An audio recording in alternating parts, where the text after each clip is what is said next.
And good afternoon from Philadelphia. Frank here. James coming in from Westchester, New York. And today we've got a UFO News Network Sunday, actually on a Sunday. We're ready to go. It's our long-awaited Nimitz Encounters Supershow panel. Today we've got an incredible lineup. So let's not waste any time and let's bring everybody right on in here.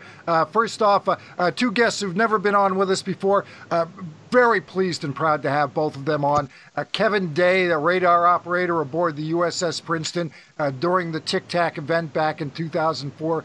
Kevin, welcome to the show. Thanks for so much for coming on. And thanks for having me.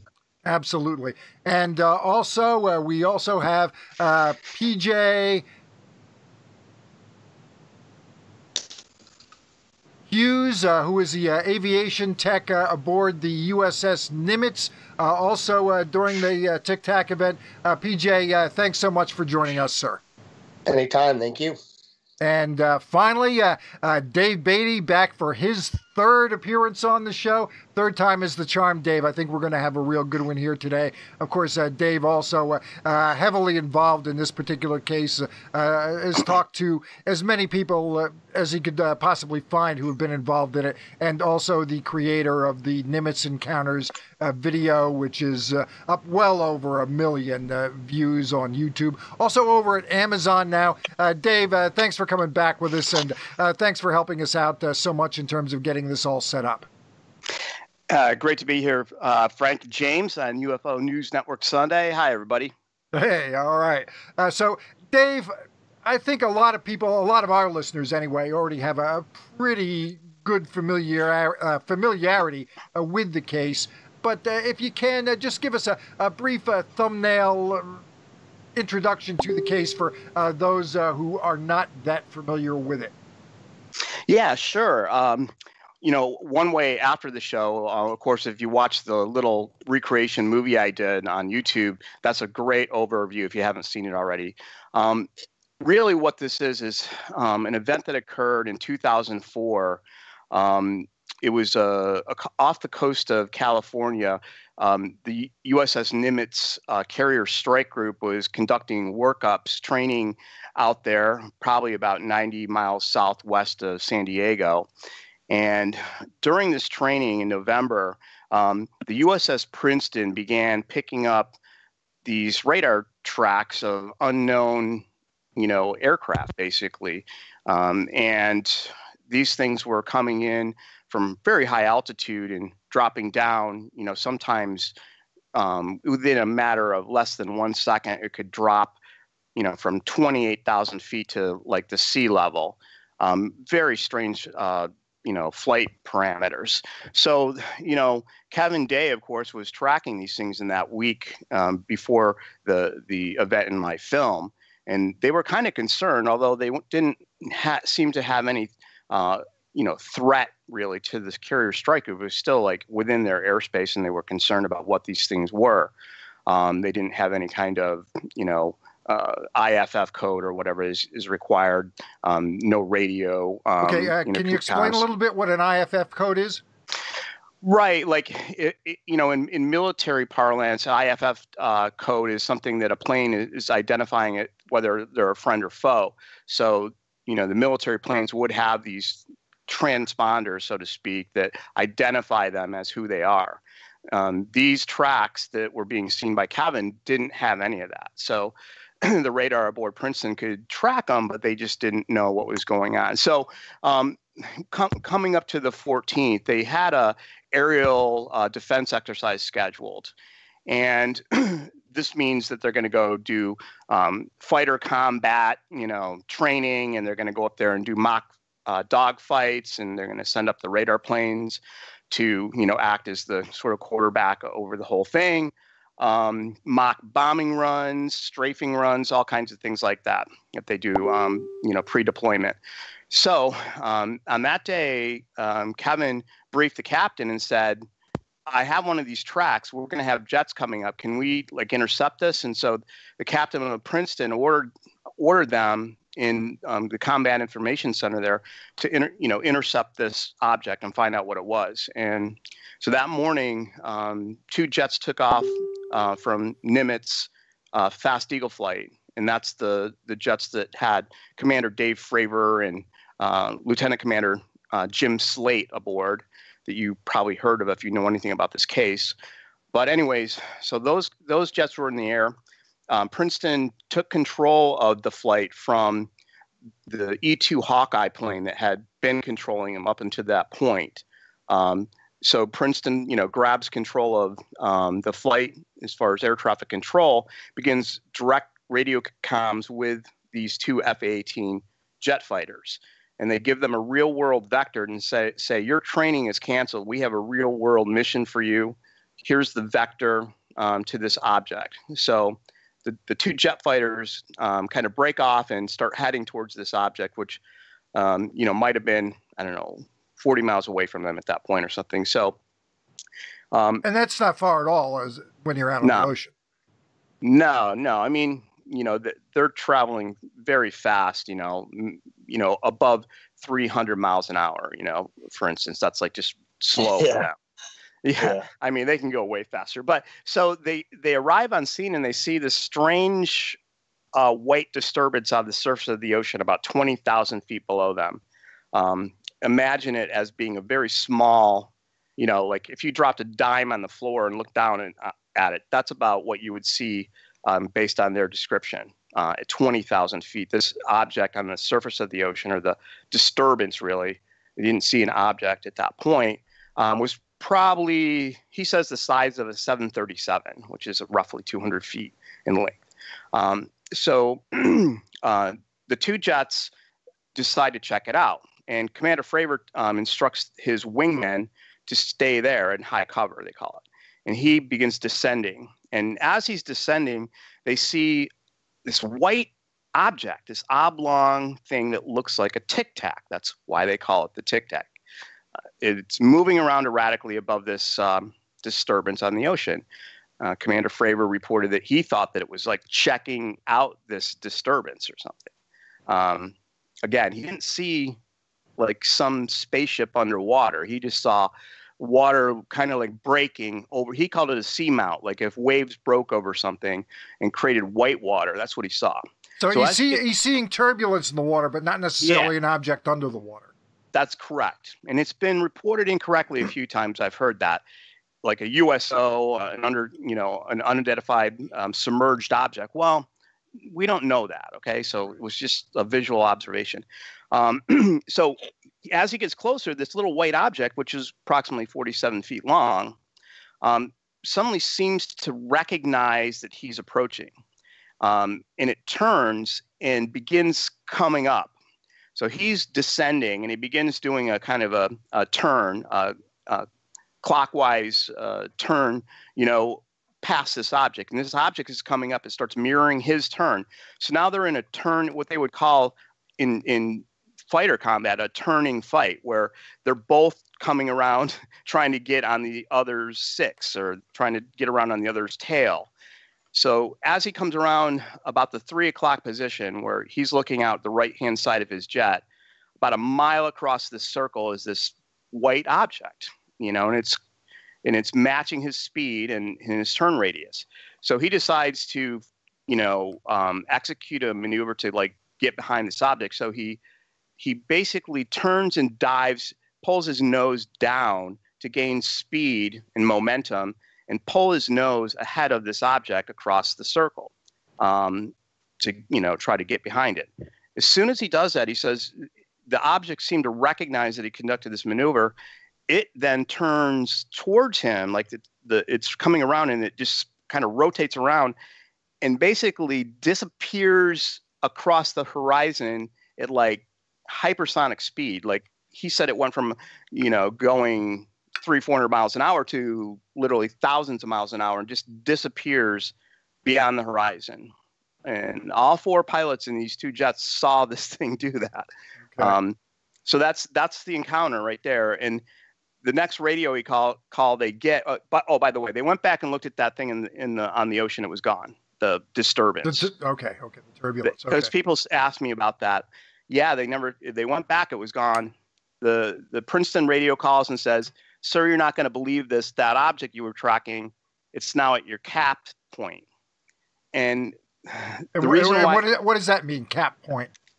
Yeah, the cap point is basically sort of a rendezvous point that the fighter pilots use after they launch and when they begin recovery, where they can kind of form up. Like the lead flight might go out to cap point, wait for the other planes to get there, so then they can execute their mission. It's sort of a staging area for their flights. It's a classified coordinate. Like no one knows where that is except the people involved in the mission. Okay. So that begs the question: how did this object thing get, first of all, the 40 miles to their cap point in literally seconds, and how did it know where it was? So that's kind of the end of the story there with the fighter pilots. And the next thing that happened was a second pair of fighters went up with an AVIATION targeting pod attached to their airplane, because the first jets didn't have any cameras attached. They did not have any targeting pods. They did not record any video of the event. The second flight had a targeting pod. That's the video that's called FLIR 1. There's several films out there, and there's only one that came from the Nimitz encounter, and it's called FLIR 1. I think it's about 4 minutes in length or something like that. And it shows this white object that the second flight filmed with this targeting pod. So this is a follow-up flight to Dave Fravor's encounter. Correct. Okay. Right. The whole encounter didn't have any recording, as far as we know. Like, it has never been revealed that there was any film or anything recorded. Now, they did have that capability. These fighter jets do have the ability to turn on recording of what's being seen out the HUD and in the cockpit and so on. There is those systems. The pilots, as far as I know, the HUD, Dave, the HUD. Sorry. That's okay. No problem. That's what I'm here for. Yeah. Can you explain what that means, please? Yeah. In military planes, jets, and so on, the heads-up display is a translucent piece of glass that sits in front of them, looking at the front of the airplane. They look through the HUD, and there's, the speed of the plane and the altitude and position, and every other bit of information is sort of superimposed on that little piece of glass, so that when they're flying, they don't have to always be putting their heads down into the cockpit. Their heads are looking out of the cockpit at all times, and they can see their attitude to the horizon and all the other parameters of the jet. So that's what a HUD is. And that can be recorded. If the pilot presses a button, they can start recording the view looking out in the front of the airplane through that HUD. We've seen that a lot in the past wars in the Middle East. They'll release these gun camera films that the fighter jets have filmed, and you'll see that. You can Google it and find HUD films. Unfortunately, in this case, none of that exists as far as I know. And all we have is that one little bit of very interesting footage from the FLIR. Well, yeah, it's especially interesting because we do have a larger context to it. Yeah. Yeah, it's especially interesting. Yep. Yep. Now, Kevin, you were on manning the radar aboard the Princeton, and you were seeing some unusual, getting some unusual targets back a few days before the jets had their encounters. These got your attention. Can you tell us a little bit about that? You bet. And outstanding storytelling there, Dave Beaty. You had me on the edge of my seat. He's a pro. No problem. And I know truly you are a pro. Very good. Yeah, it was several days before the ADEX, and I wasn't really concerned about the objects as far as being any type of hostile intent, because you have to remember we're off the coast of our homeland, and there's all kinds of commercial jets on their airwaves. There's pretty busy skies out there. But these things were really, really anomalous because they'd appeared in groups of about 10, sometimes 5 to 10 at a time. And oh, by the way, there was over the course of the time we were out there, there was over 100 of these objects. So it wasn't just one or two. But at any rate, there were about 28,000 feet, as far as I could tell at our display. I found out later that they were actually higher and they came from space, but that's I don't have that personal testimony. Just real quick, Kevin, 28,000 feet, that's the ceiling for your particular radar setup? The way I had it set up, yeah. Okay. Well, it was a little bit higher than that, but I was way out of the 80,000 foot range. Okay. I just wasn't focused there at all. And at any rate, there are 28,000 feet, and if to look at them on the display, if you can imagine snowflakes slowly drifting down towards Earth, it kind of looked like that as they were tracking from north to south because they were only going 100 knots, 100 miles an hour approximately, which is very, very slow for something that high in the sky. Right. And they weren't transponding any type of identification, friend or foe. I knew they were real objects because I had them on radar, which is basically the Star Wars version of radars. And not only that, I had checked with a lot of my friends and shipmates on the other ships, and they were holding these tracks too. And we had them reported on the data links, which was, oh, by the way, shared with shore installations. Especially after 9/11, we like to share our air defense information just in case a real world event ever did happen. We'd be ready to go. You can give them a heads up. Yeah, sure. Yeah, and they could see what's going on. So yeah, the objects were real, 100 of them. And the morning of the ADEX, I'd always told myself I'm a Top Gun air controller. I went through Top Gun school as an air controller. I've got hundreds of intercepts in my logbook and wartime operations and lots of training peacetime operations as well. And my concern was mostly safety and navigation for the air event we were about to launch off the carrier. So as soon as I got the opportunity, you can believe me, when the captain came down to combat, I said, "Captain, we've been watching these things, and I highly recommend we intercept one. And if there is an air-to-air mishap, someone's going to ask us why we didn't do that. How come we were so incurious?" And he said, "Absolutely do it." And from there, it was pretty much the story that Dave Beaty just relayed to us. But I will make one addition to what he said. We were listening to the comms and overhead speaker, and as what turned out to be Commander Fravors' flight got close to the merge plot position, which is really just two objects in the same vertical piece of sky, and the radar interpolates that as just one spot on your radar scope. As soon as he gets to that spot, he yells out on the radio, "Oh my God, I'm engaged. And that got everyone's attention. And the word engaged is kind of misleading. It doesn't mean we're shooting at each other. It means he's in a furball. He's in a turning fight with whatever he intercepted. And I was sorry I'm so long-winded, but that's pretty much what I saw. No. We want all these kind of details. But really quickly, Kevin, as I was saying at the top of the show, I've long been a real advocate for radar being physical evidence of UFOs. Tell us a little bit about how radar works and why. I've discussed this with a couple of physicists. They both confirm, radar is physical evidence. There is something there. Can you tell us a little bit about how radar works for the folks that...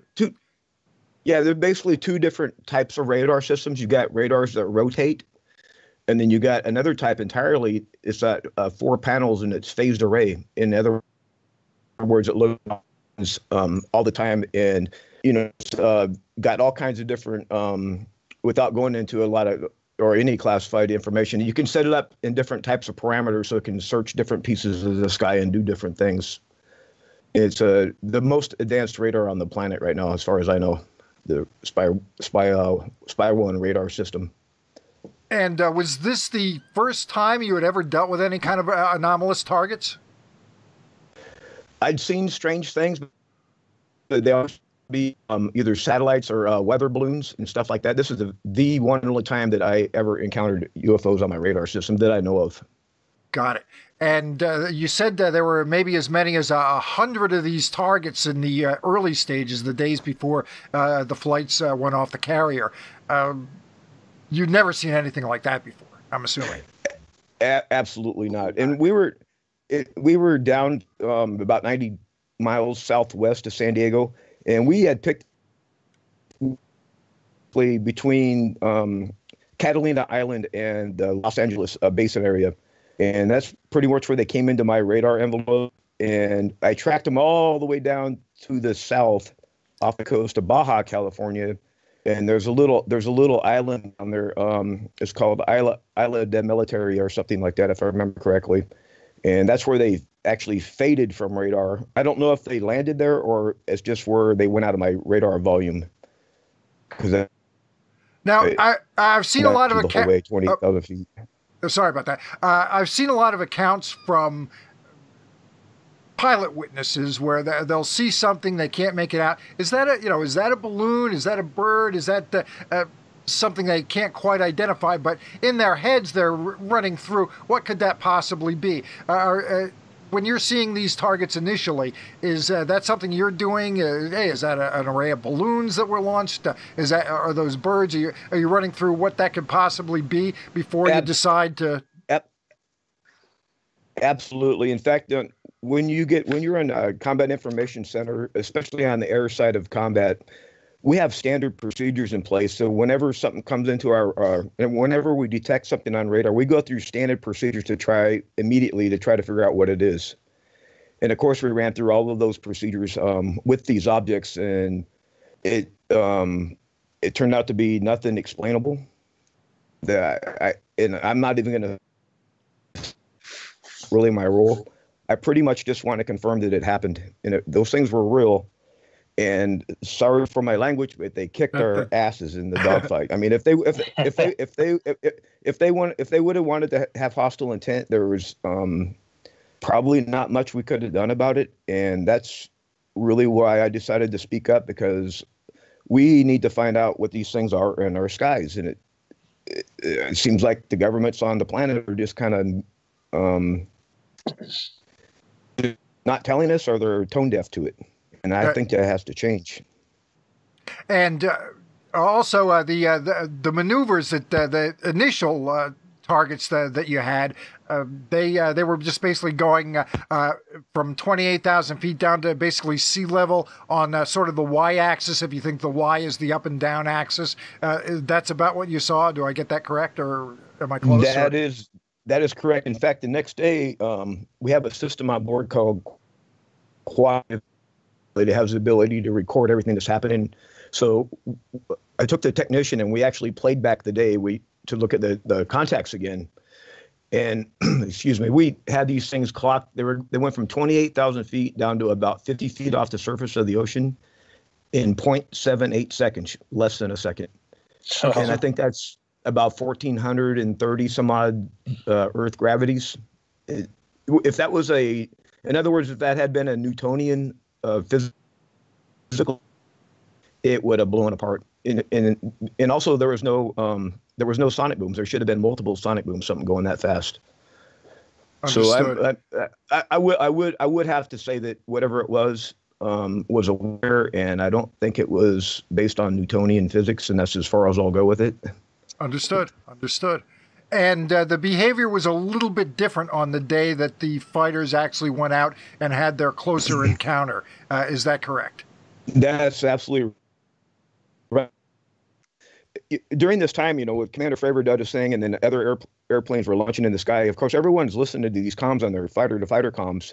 And so we've got a bunch of other air crews going out there making their intercepts. And at one point, I couldn't believe it. It was like it was raining UFOs. These things just started dropping out of the sky, choo, choo, choo, choo, choo, as the air crews started to intercept them.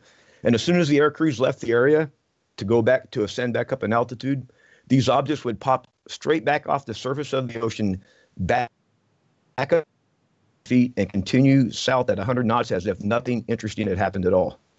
It was freaking amazing. It was like they simply wanted to be left alone. And we were a nuisance to them somehow. That was the impression I had. They most certainly were not hostile. Got it. In any way, shape, or form, at least from my perspective. Now, I've heard reports that some of the pilots may have encountered active jamming on their radar systems, which is technically a hostile action. But in this case, I just think it was maybe a virtue of the technology itself, and I don't think that it was meant to be hostile. But I don't know either. Hey, Yeah. Kevin, this is Dave. What quick question? One thing I failed to mention is, in the official kind of Dave Fravor story, there's one intercept, but I know that you experienced the fact that there were numerous pilots that intercepted these things that day. Can you just briefly mention that?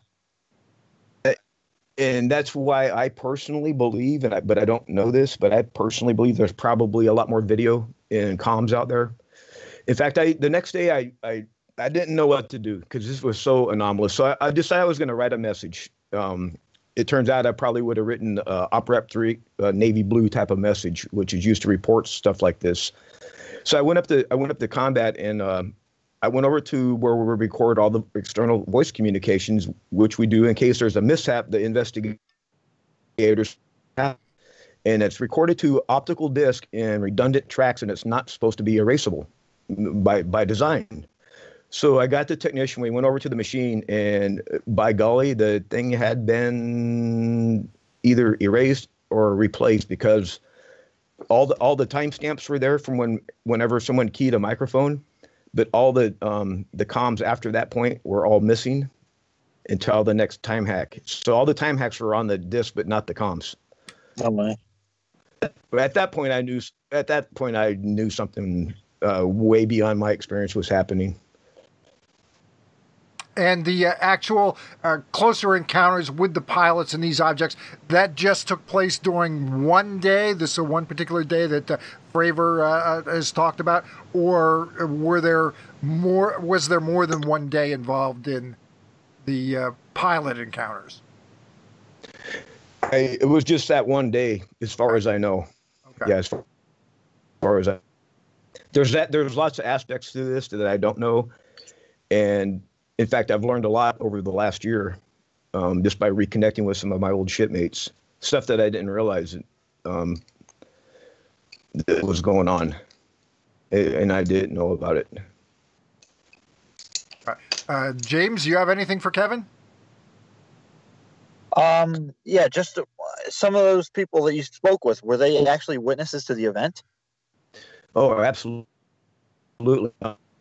There's quite a group of us now over on a Facebook group, private secret group on Facebook, and by virtue of Dave Beaty's film, we've had several people website us, and slowly but surely we're starting to get a group of people who I like to call a confirmation team. Instead of the word, I don't like really the word disclosure because it has so much baggage associated with it. But what I would like to do is be a voice for confirmation. Definitely, this thing really happened, and they're real objects, and it should be a real concern. I'm just not seeing that at the government level right now, and it should be, in my opinion. Now, I think you've spoken to other people behind the scenes. Does it seem from your vantage point like there are steps being made to do such a thing? Oh, definitely. There are forces at play now that caught the ears of right people in government. I don't want to say too much because there's lots I don't know. But based on what I do know, yes, there's been some positive developments over the last year. And I'm very much looking forward to what's going to happen in 2019. Sounds good. George Knapp, in his KLAS report, when he originally reported on the Tic Tac, he mentioned that during the initial investigation, there were 18 witnesses that they got testimony from to confirm that they believe that the event was a true UAP.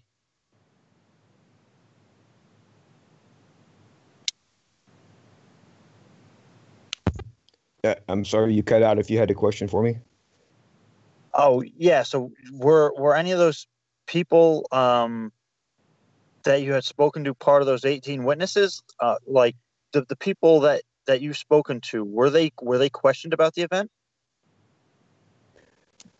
I wish I had a good answer. I really do.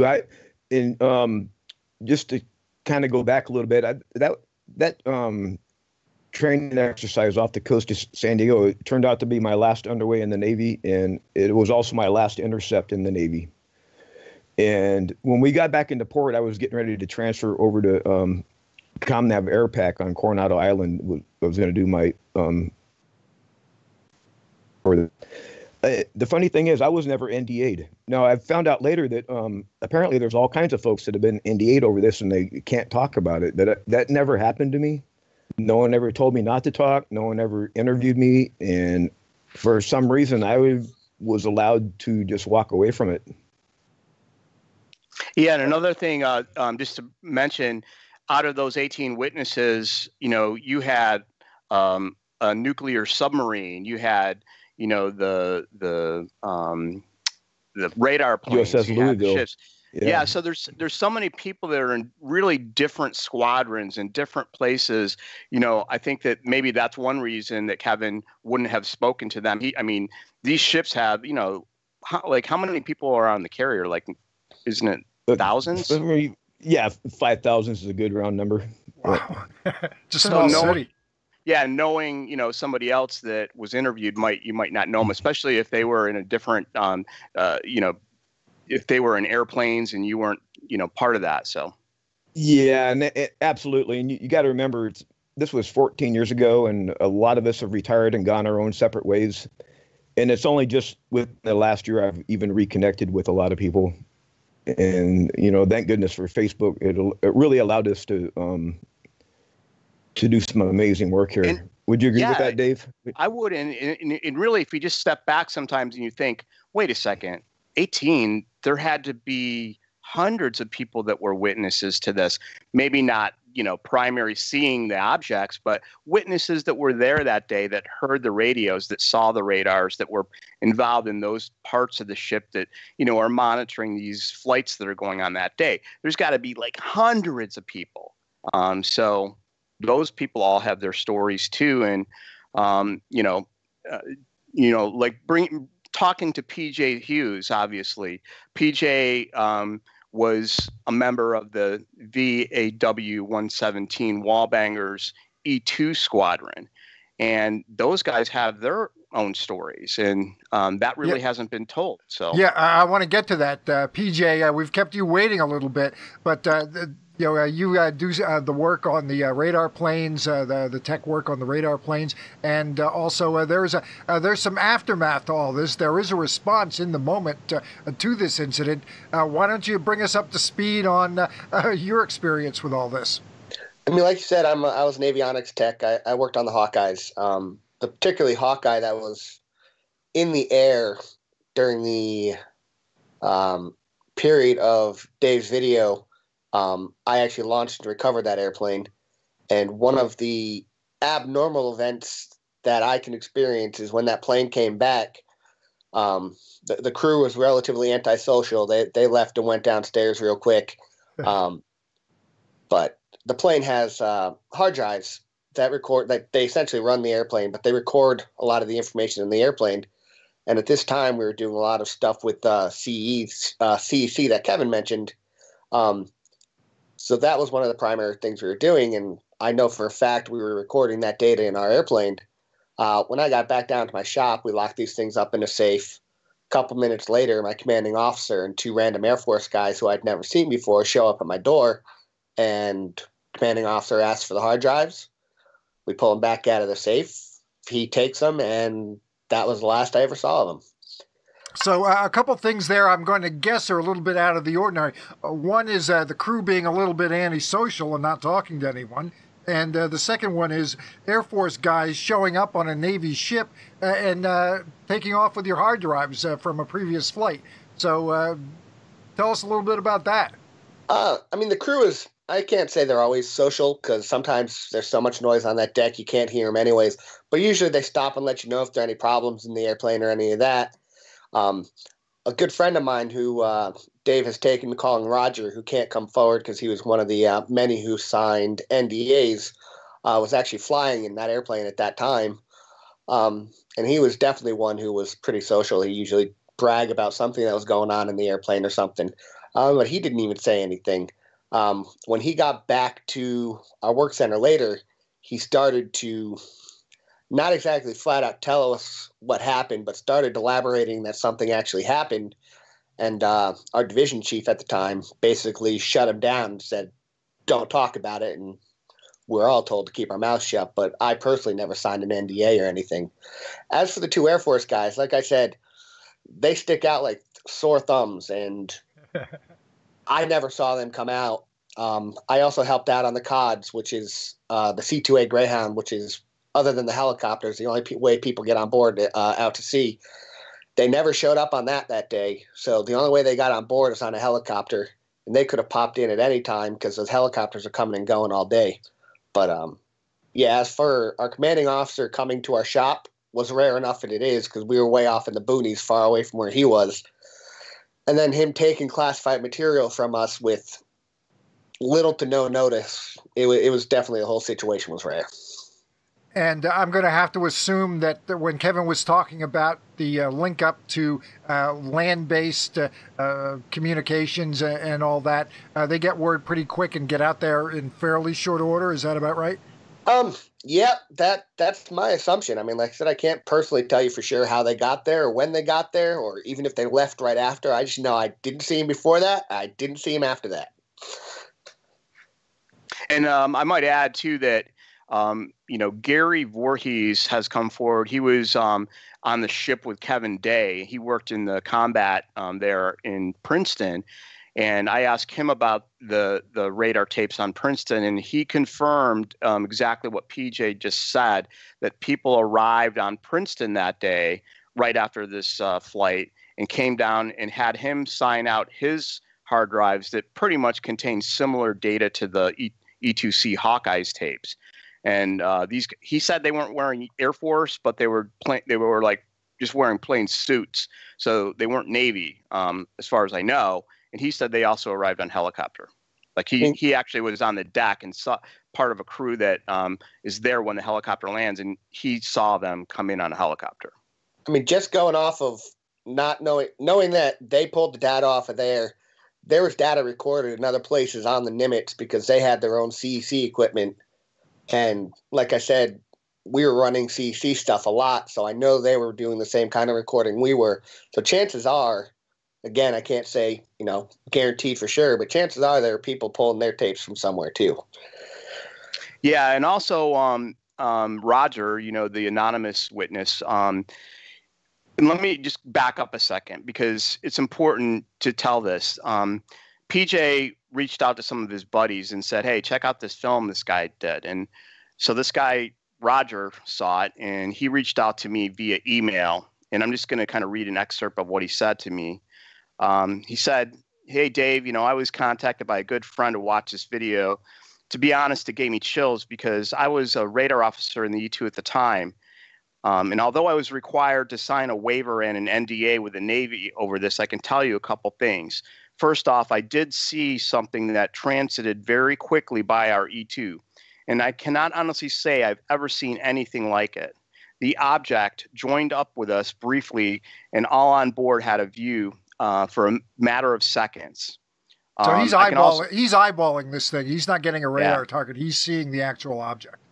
That's correct. This is another primary witness to the tic-tac besides the fighter pilots. It hasn't ever been said before that there were other people. And apparently the crew aboard this Hawkeye all saw it, the same one that the hard drives were taken from. And so then PJ says, all I can say that the radio chatter that day and the scared tone in many of the voices that day, it was legitimate, and I'm most likely glad it was not a hostile incident.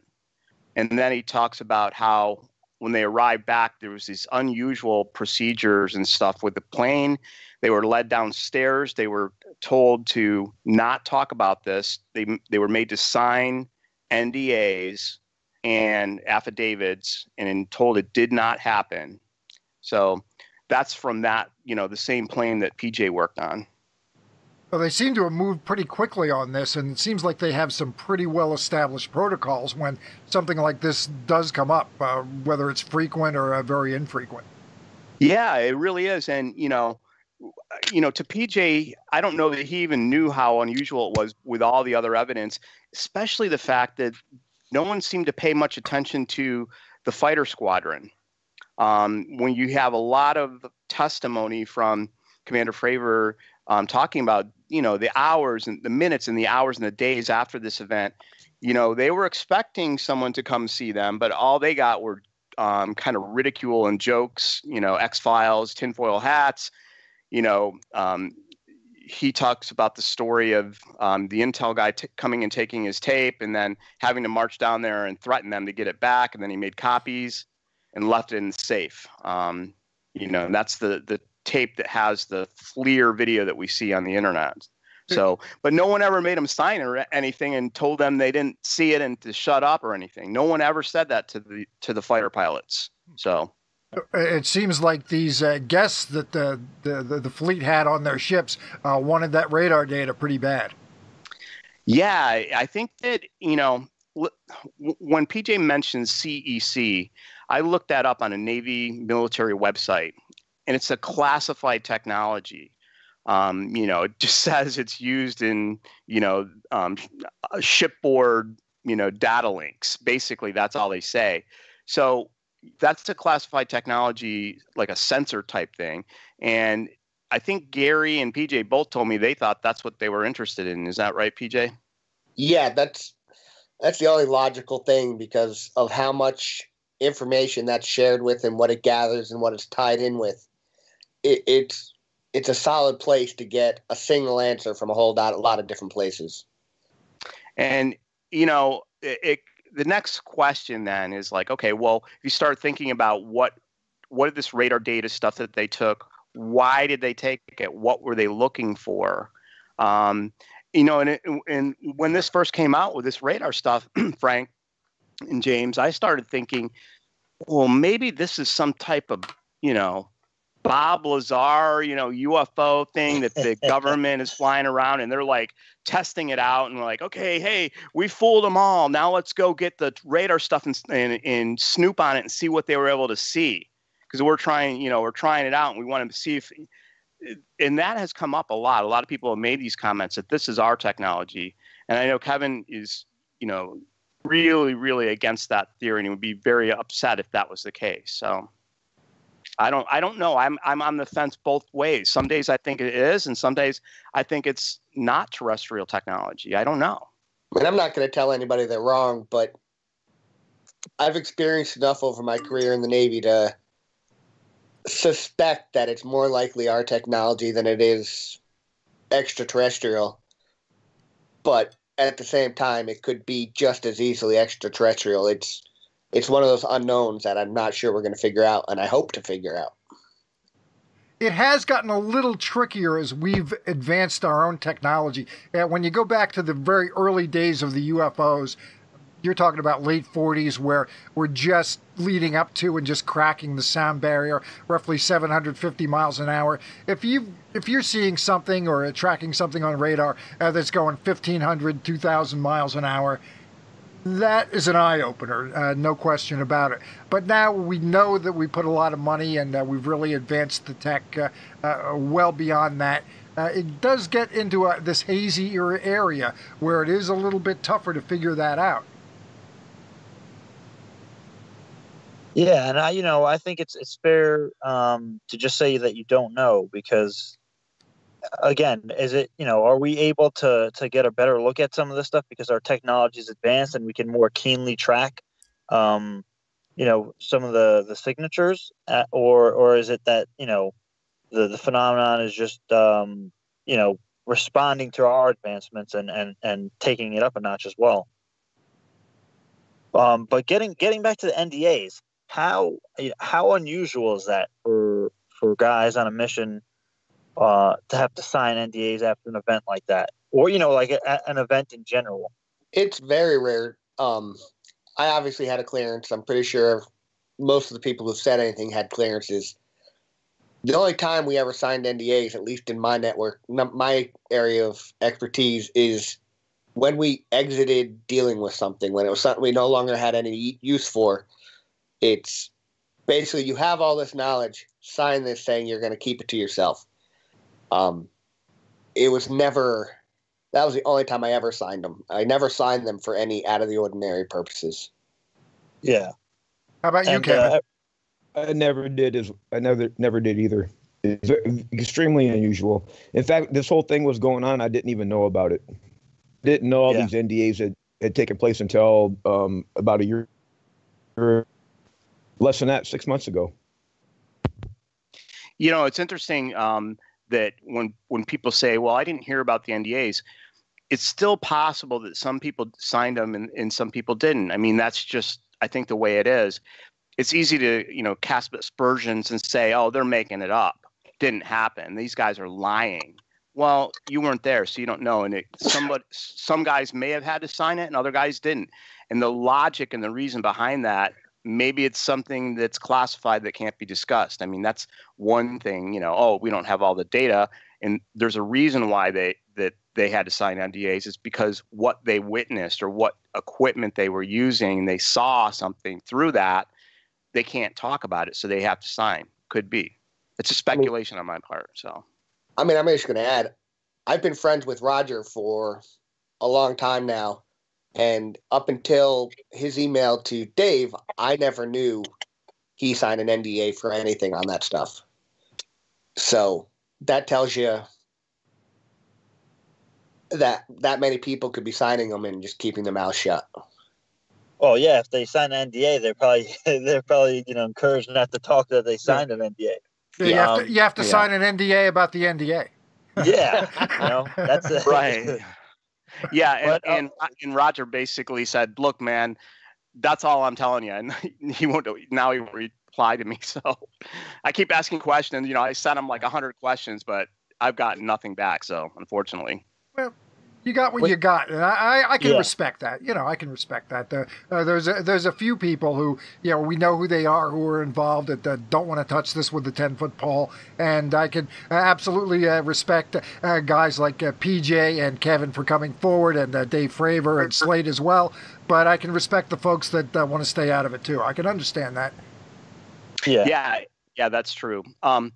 Here's one interesting thing related to the story I just told about Roger. There's a lot of smart guys out there that fly planes and stuff. And one pointed out to me right after I kind of came out with this report, and he said, listen, number one, there's not really any windows on the Hawkeye, so I don't think that they saw something, you know. And number two, they said, well, that was the first statement. Okay, so I asked PJ, and he sent me a picture of the window on the Hawkeye. Like immediately, I think, you know, Frank may have that in your little slideshow. I've got that up right now. The folks at home can look at it. So that's the non-existent window. Now they're small. There's like 3 of them. So he was educating me in real time, saying, "No, that's incorrect, Dave. There are 3 windows in the back of the Hawkeye." So I went back to this fellow, a pilot, and I said, "No, look, here's the picture of the window." And so then the second thing he said is, well, you know, they're never open during flight. So then I went back to PJ and I said, you know, repeated that. And he said, well, the only reason they're not open is if the radar is in use, because it's dangerous to have the radar RF frequencies with the windows open. So these guys would be getting radiated by the radar. So he said there's a RF shield that's like a button push that just like covers the window when the radar's in use. He said you just push a button in the E2 and it turns the radar off into standby mode, and you open the windows. And then he proceeded to provide me with actual video footage of Roger in the back of the E2 with the windows open while flying. So, I mean, you know, it's important to ask questions like that. And I know that there's details that people say that, you know, could not have happened. Well, according to, you know, the evidence that I have, Roger could have certainly opened the window and the entire crew could have looked out and seen the Tic Tac. It could have happened, right? Absolutely. Yeah. Just one more thing about these NDAs that I want to get to. So, you know, Dave, Kevin, PJ, you guys have, you know, since this story kind of broke and the Nimitz has, you know, quickly become one of the most interesting cases in history. How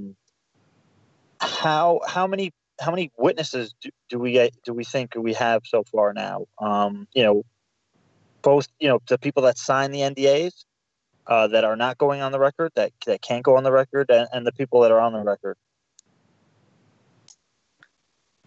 I mean, I didn't count them up. Obviously, you said George Knapp said that they interviewed 18 people.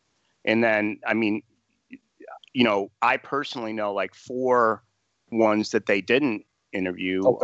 Okay. And I think that, well, you know, it's interesting because in the executive summary report that George Knapp of KLAS released last year, it's the names are redacted of the witnesses that they interviewed. So it's hard to know who they are. There was one senior chief, and then there's like a blank space that's a really small space, and this was on the guided missile cruiser, but it didn't say. I don't know if it said Princeton. I can't remember. And I went back and he said, "Hey, Kevin and Gary, look at this. It sure looks like it says Senior Chief Day." But Kevin said he has no recollection of anyone talking to him. And then I know George Knapp also said, no, that's not the name. So it's wrong. We tried to look in the cruise book to find every single senior chief whose name would fit in that small space, and we couldn't find anybody. So that's an interesting mystery. So there are quite a few, and I think that there's a lot more out there that if they knew about this, they may step forward and, you know, offer their story as well, James. Yeah, because it seems like you know, more people are coming forward, and it's adding interesting aspects that you know, make the story make more sense, actually. Totally true. Every corroborating witness that comes forward that doesn't have an outlier story. For instance, an outlier story might be the anonymous witness named, I think Trevor, right? That Jeremy Corbell, you know, brought this witness forward. He's got a different story. Now, I'm not saying it's untrue or anything. I'm just saying it doesn't line up exactly with what the other stories are. What's the missing puzzle piece here? Is there another event? Because he talks about a giant flying saucer disc-shaped object emerging from the water with great film of it, you know, that's not the same as the FLIR 1 film. So, and this guy says he worked on Nimitz in the CVIC. I think he was a radar tech in CVIC. So that's another outlier story. The more pieces we get, the more witnesses, the fuller the story fills in. And you know, that's my plan, is to like keep adding to the film that I did, to not make it like a traditional thing that's like, oh, it's done, move on to the next. Let's keep adding to it. You already have bits that you want to add to the Nimitz Encounters documentary film?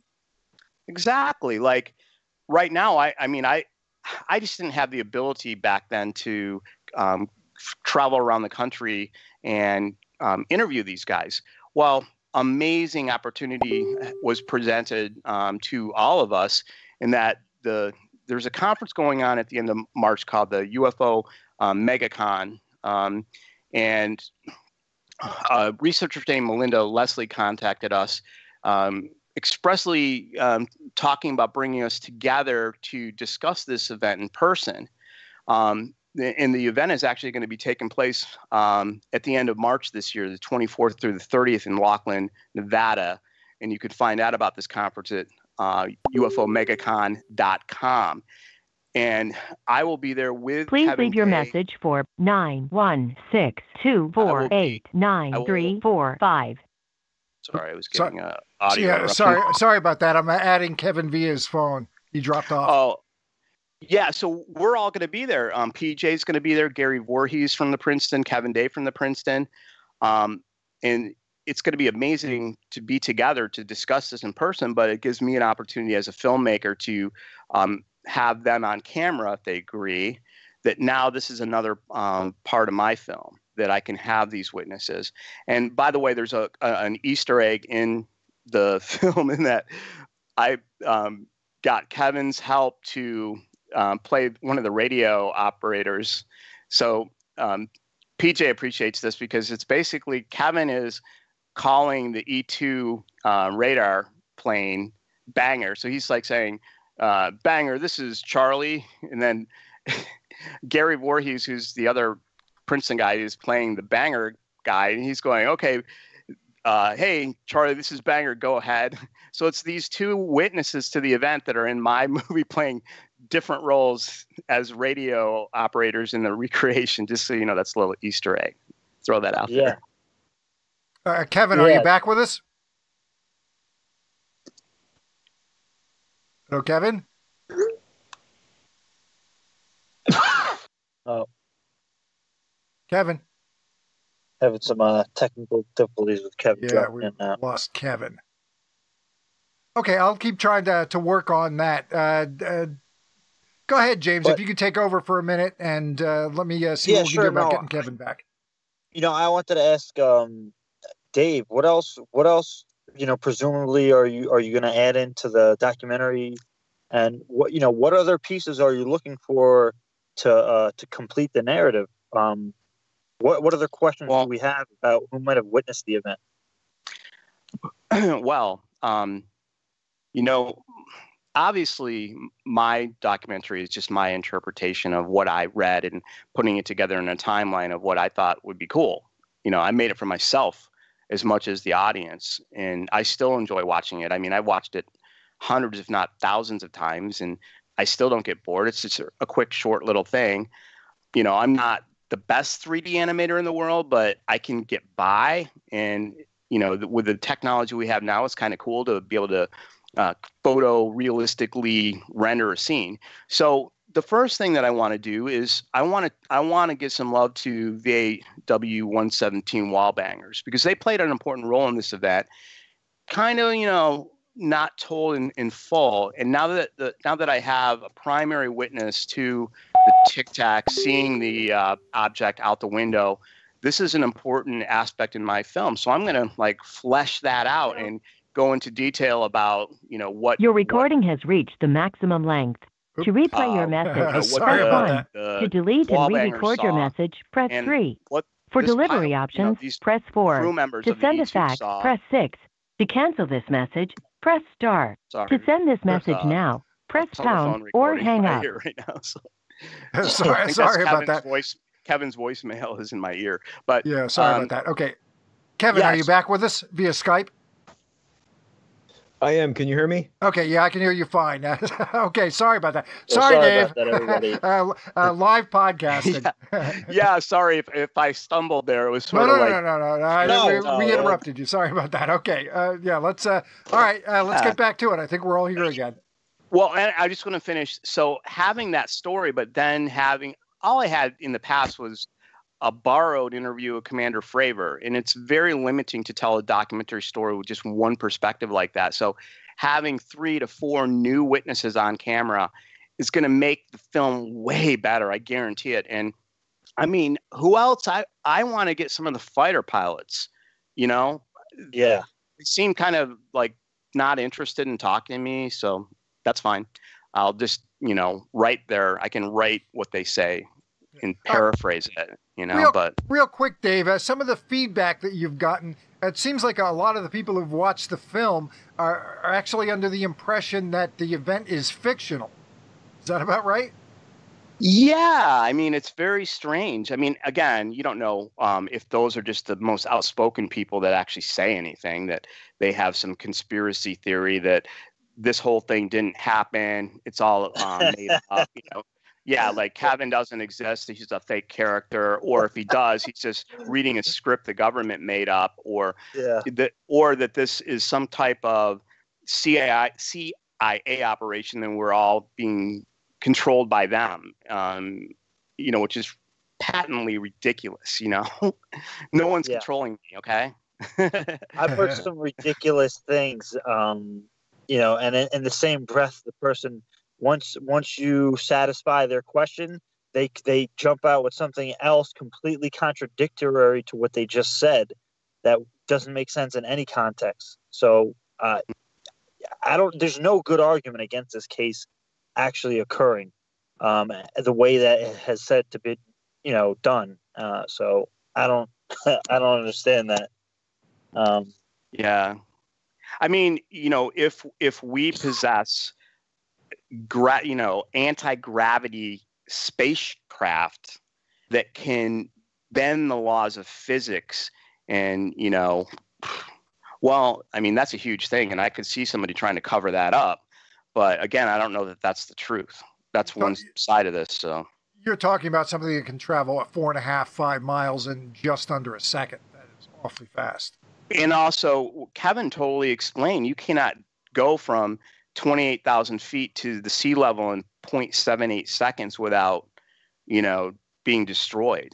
Well, yeah, and I'm, don't quote me too harshly on this, but I think I remember Elizondo saying that, even our best tech can unmanned can move 20 Gs without crumbling.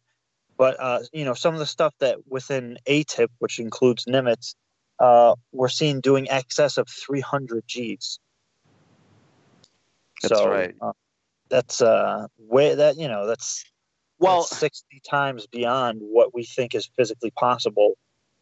Right. I mean, to PJ's point, he's seen some stuff. Okay. Yeah. Do we have that? I mean, do we have some special access program that's advanced, that's working on advanced flight platforms that are non-traditional aerodynamics, that are some anti-gravity stuff? I have no idea. I really don't know anything about that. But, you could see them trying to protect that very compartmentalized information, and they would basically shut the door on anything that would reveal it if that was the case. Now, I don't know if that's true, but it could also be that, these NDAs and stuff were related to some program that's studying this phenomena that's classified. And so I could see that as well. Yeah. Yeah. And you're also talking about an event now that was almost 15 years ago. And as far as I know, we've got nothing else that even sort of comes close to this kind of flight behavior from these objects. Right. That's exactly true. And we have, as far as it not happening and not being, it's fiction or whatever, well, we have decorated military heroes, and the CO of the squadron basically being on scene reporting this stuff. He just Commander Fravor just named the guy that actually shot the FLIR footage, and that was a pilot by the name of Chad Underwood. And he talked about that on a podcast he did a couple weeks ago. So here's another witness. These guys filmed it. They saw it. They're saying it happened. And, Kevin was on the Princeton. He saw it. All these people saw this stuff happen. So trying to say it didn't occur is ridiculous. And you've got intelligent control with these with these objects. It's sort of the same old thing, the same old behaviors that really go back a good 3/4 of a century now that are consistently getting reported. There's sort of like the here I am, you send an interceptor out, and bam, they're out of there, just like a shot. Yep. This is a very consistent going back, again, 3/4 of a century now. Yeah. That's right. So, Kevin, you're back with us? Loud and clear. Loud and clear. Fantastic. Okay. Now, after all this happened, you have reported having, shall we say, some interesting experience with manifesting things, that the experience has had a genuine effect on you, and you think a fairly positive one. Do you want to go into that a little bit? You want to share that with the folks at home? Because honestly, I think it might be something that would be of some actionable use for the folks at home. Yeah, certainly. And that's one of the reasons why I would like for the government to investigate this, is because I've recently learned in the last year that encounters with unknown aerial phenomena, UFOs, all that kind of stuff, actually has what they call human post effects associated with it. And if you go back in the case history, you'll find this time and time and time again. And there's a document out there, it's called the Valley-Davis model for the two physicists that came up with it. And basically it's a way to describe a high strangeness. What they called high strangeness. And that's Jacques, not to interrupt, sorry about that, but that's Jacques Vallée and I believe Eric Davis. Yep. That's correct. Yeah. Okay. That's correct. It's available on the internet, and it's very interesting to read. And when you do read it, you will discover that people come away from these encounters with personality changes that are inexplicable. Some people are able to heal. Some people are able to predict the future to some extent. Some people have cognitive dreams. Some people have end of the world type dreams that really bug them. There's lots of positive effects. Like some people can suddenly sing, they can suddenly paint, they can suddenly play basketball. It's amazing the types of impacts that this can have, and that's actually one of my concerns. Because when this happened, I didn't relate what was happening to me personally at all with what happened back in 2004. In fact, I went to see the VA, and I was diagnosed with PTSD based on some other experiences I had in the Navy, because they didn't know what to make of it either. And at the time, I didn't tell them anything about the Tic Tacs because I didn't think to. I thought maybe I was just having trouble transitioning back to civilian life, and I'd lost several houses in 2008 during the financial collapse, and I pretty much just blamed it all on myself. But in the last year, I've come to realize maybe it wasn't my fault. Now, are you familiar with anybody else as who were part of this particular incident who've had the same kind of experiences? That's been confirmed to me, but for obvious reasons, I haven't talked to anyone that admits to it because it's a very personal thing. And, understood. Yeah. James, you have some follow-up here. I know you're very interested in this particular topic. Oh yeah, for sure. But in this particular case so far, I hadn't heard of other people's stories on the post effects, but I know Kevin is referring to the Valet and Davis seven layer model, that goes through a whole list of effects ranging from physical, something they call anti-physical, social, and psychic effects. But you hear a lot about that in UFO literature that people who have the encounters, it's hard to determine if these people have the encounters because of some of this stuff, or because of the high strangeness that they inherently have, or it's in lieu of the event that they have this kind of high strangeness afterwards. It's hard to tell what came first, the chicken or the egg. But other than that, I hadn't heard of anybody in the Nimitz events who really talked about that. Well, Kevin has a little bit. I agree. I haven't. I've heard rumors, but I just don't know any names. Hey, Kevin, Dave, you at one point mentioned your idea that maybe looking through the binoculars somehow magnified the effect as you were. Yeah, when this was all over, I was confirmed that I was in my own mind. I was thinking, UFO. I didn't know the term UAP at the time. These were UFOs. We encountered them. I'm gonna go look at one.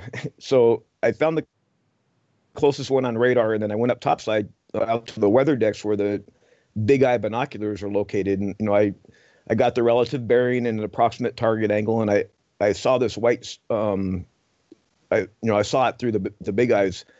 Now, I have to say it was nothing remarkable. It was just a white dot in the sky, and it was just slowly moving. And I just didn't think anything of it at the time. But I do think there could be something to it. And I also think maybe the reason why others that may have seen it through binoculars, which I'm sure are out there, they may or may not have been affected the same way I was because of my frame of mind at the time. I'd already had the mindset that these things were UFOs. So maybe that was the difference. I both saw them visually and had the experiences down in CIC with them. But so I'm going to guess that's something you hadn't done before. You're at the radar station. You get up and you go out and you physically look at the object that you're tracking on radar. Yeah, I can't remember ever doing that before. I wasn't actually on watch when I did. This whole time this was going on, even though I wasn't on watch, I was still up in combat pretty much, checking these things out. You can be sure. That was one of my off-watch time periods when I did that. Yeah, it was very unusual. And oh, by the way, PJ brought up the possibility that this could have been part of an experiment. Now, the reason why that concerns me, if it's true, is for two reasons. One, the Nimitz strike group was out there doing an exercise, and to have another agency come on top of that and do an exercise on top of us was extremely misguided in my view, because it could have resulted in inadvertent hostile action or midair situations. Some friendly fire, basically. Yeah, and especially if the people behind the experiment, if that's what happened, they had to have known about the Valley Davis effects. And to go ahead and purpose against basically innocent human test subjects without their permission or knowledge, I have to say it concerns me greatly, and yeah, I would be upset about it. I want some answers if that's the case. Why did they do that to us? You know, during this training, the jets were not armed with weaponry. I know that Commander Fravor was asked at the time while they were on their way to the intercept if they had weapons on board, and I really don't want to think what may have happened if they had weapons. So, you know.